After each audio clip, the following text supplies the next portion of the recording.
tell us in lay terms that all of us can understand Yeah. about your brain and consciousness research and how it can apply to leaders in business. Okay. Okay, well, there's three aspects to my own work on the brain, and it all stems from the same theme, if you like, which is looking at new things that are happening in the brain that no one's discovered before, new things that, well, obviously the brain's known it for a long time, but new things that scientists are discovering. And there's three aspects to this. The first, and we'll come, I'm sure, back to each of these.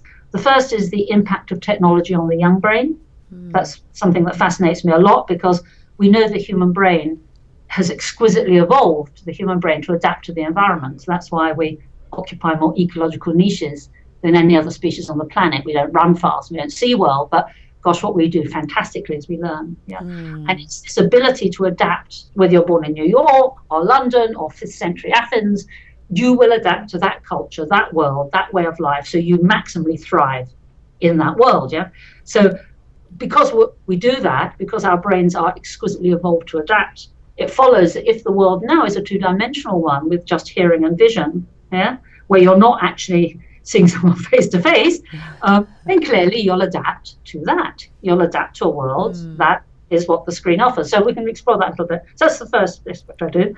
The second is consciousness, which is one of the most exciting questions, and we take it for granted. But what you are experiencing now, this first-hand, first-person experience that no one else can share with you. You know, I can't hack into your head and see the world through your eyes, or vice versa. And however articulate you are, or however much you love someone, or however poetic you are, or musical, no one can see the world as you do. And that is consciousness, is what you lose every night.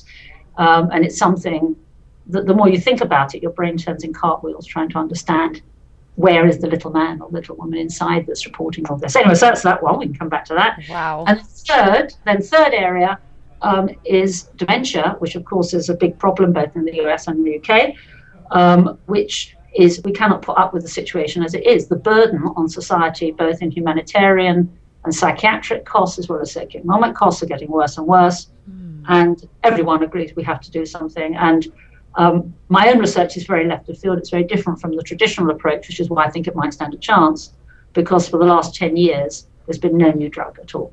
And so I can talk about that if you like. But so they're the three aspects I say that sound very different, which is what I call mind change, the impact of technology on young brains, the more philosophical question of what is consciousness, and then the third, which is developing a novel treatment for dementia, which sound very different, but actually they come from the same core bit of knowledge or information, which is understanding about how the brain works as much as we can.